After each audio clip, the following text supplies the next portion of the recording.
Golf Central on YouTube, brought to you by Apex Irons from Callaway. Welcome into Golf Central. Matt Adams alongside of Billy Kratzer. Let's take a look at the leaderboard from the Wyndham Championship through 36 holes of play at the Sedgefield Country Club. And here's the way it is stacking up. Russell Henley atop the pile, 14 under par, a 62 yesterday, a 64 today. He has a 4-shot lead over a powerful field starting to assemble behind him. Russell Henley obviously was pleased with his overall effort, although he noted that it started out a little slow. Yeah, I had a great save on number 10. Came out of the gates a little tentative on my first 2 swings and made a great putt to start the day off with a nice par, so that was really huge. And then just started feeling good with the putter. I feel like I hit it a little better today. Just a little more of a boring round, and had a really nice save on my 16th hole, number 7, good up and down for par. So all in all, just kind of boring round, made some putts and had some good saves. You were 1 over through 4, and then you go on a streak of making 4 birdies, and you had another a bunch of more birdies after that. So was there anything that mentally that you were working through on those first few holes? Yeah, I mean, 12 was disappointing to make bogey. I feel like I hit a good 4-iron, a really good chip, and a really good putt just like I wanted, and it just broke the opposite direction of what I thought. And so I was a little bit frustrated after that hole. And so, but I just knew that my game was there, and so I just tried to keep committing to every shot, and it just kind of happened. I wasn't really thinking about doing it. I just tried to hit every shot the best I could. Billy, you just heard Russell Henley talk about a 62 in the first round and a 64 that he had today as a boring round. Well, Russell Henley certainly playing quite well, but he came into the Wyndham Championship 46 in the FedEx Cup. So it's been a pretty good year. And, you know, I was talking to Chris Hack, his college coach, University of Georgia, and I said, what is his biggest asset as a player, Russell Henley, you know, now that he's on the PGA Tour? And Hack told me that his biggest asset was the fact that he had a very short memory, kind of like Teflon. It just kind of rolls off. And so bad shots don't affect him. And when you look at his career, he's got 3 wins on the PGA Tour, played well early in the year in this super season. But I just think that, you know, Russell Henley going forward, 4 shots, if he can kind of keep it out of his mind that it's his to lose and not to win, I think he's going to be better off. But we'll see. I mean, 36 holes left. It lends itself to a discussion about who that chasing pack is, and there's some pretty big names in there. Let's hear from some of those trying to chase him down. It was a slower start today, you know, through the first 13 holes. I felt like the game was good. I did think the pins were tougher today, and I just felt like it was harder to get the ball close to the hole. And when I did have a good look, I had putts with a lot of break. They were way faster today. I think you'll see this afternoon, guys are going to be running putts by the hole.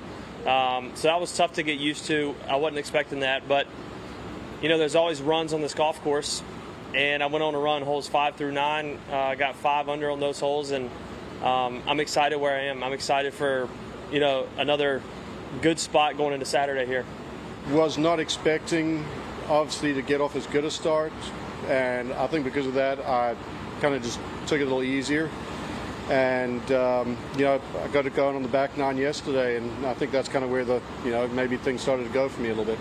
You know, I was very happy to obviously back up yesterday's solid round. You know, I was aware of all the good scores that came from yesterday, you know, yesterday's morning wave. So, but you know, getting out there on the golf course, it didn't feel quite as easy as I maybe thought it was going to be. The greens were a touch smoother, a little faster, but there was quite a heavy dew this morning, and if you did miss the fairway, the ball was sitting down, and yeah, just kind of made the course feel a little different. So objective number 1 is to make it to the playoffs, and but 2, if you're playing well this week, you know, yeah, I know I need to finish top 10, but at the same time, there's no point limiting yourself to that type of thinking at this point. You know, win will go a long way to kind of feel like you can compete in the playoffs. So listen, that's all way ahead of me, but tomorrow just kind of keep doing what I'm doing. I think this golf course suits good strategy and good patience, so those are some of the things I'm going to try to continue with over the weekend.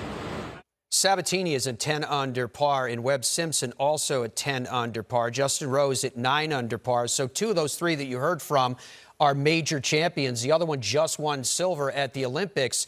There is a chasing pack out there. How concerned should Russell Henley be? Well, you've got really good players that are chasing it, and more importantly, you have hungry players that are chasing you, and you have a Sabatini. He's trying to get into the top 125, get into the playoffs. You have a Justin Rose trying to get in there. And I thought it was interesting that Justin Rose, what he just said. He said, you know, you're aware of the good scores on the golf course, and sometimes when players become aware, now all of a sudden, they kind of put the technique and what they're trying to do with the golf swing to the side.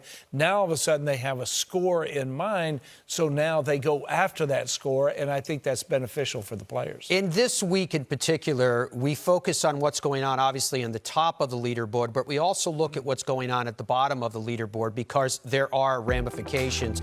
Rickie Fowler has missed the cut, which means that Rickie Fowler, for the first time since he joined the PGA Tour in 2009, will not be at the FedEx Cup Playoffs. And for Rickie Fowler, he started speaking to the media by assessing how he feels.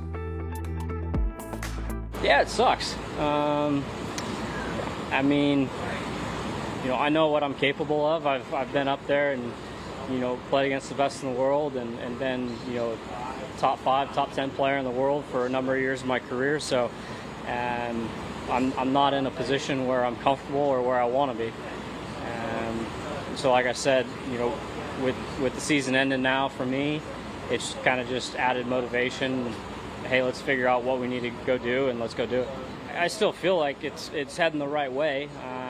It's not far off, but you know, there's a lack of confidence there after, you know, not having played well very much over the last few years.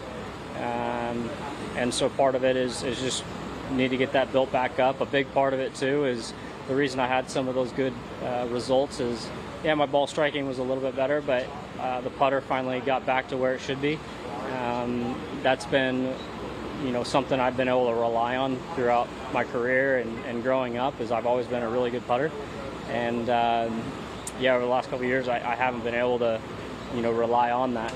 Not that I should have to every week, but when I'm putting well, it's, you know, should be in contention and having chances to win tournaments. So having off-ball striking weeks and not making putts on top of that, miss cuts and go home early. Rickie Fowler talking about the putting. Here's what he did with his overall game in 2021. 24 starts in this season. His wins, 0. Top 10s, he did have 1. Top 25s, he had 5. Missed cuts, though, he had 9. In 2017, he was number 1 in strokes gained putting. This year, he was 131st. So are you more concerned about the confidence-stricken Rickie Fowler that said he can't rely as much on that part of his game, or are you more encouraged in some of the things he said about looking forward? Well, I think I'm concerned about some of the things that he said because he's identified the problems. And going forward, you know, how do you correct the putting? Well, you need to see some putts go in, but it starts with the ball striking. You know, we looked at the scorecard, and, yeah, he made a couple of birdies on par 3s. Well, guess what? He didn't have to hit the driver. So the driver needs to be corrected, in my estimation. And here's a guy, we were talking about getting into the Masters in the top 50 in the world. Well, right now, he's 110th. So he's got work to do. All right, so we'll see how the layoff for Rickie Fowler serves him in working on his game. Thank you so much for joining us. We hope that you guys do indeed enjoy the golf.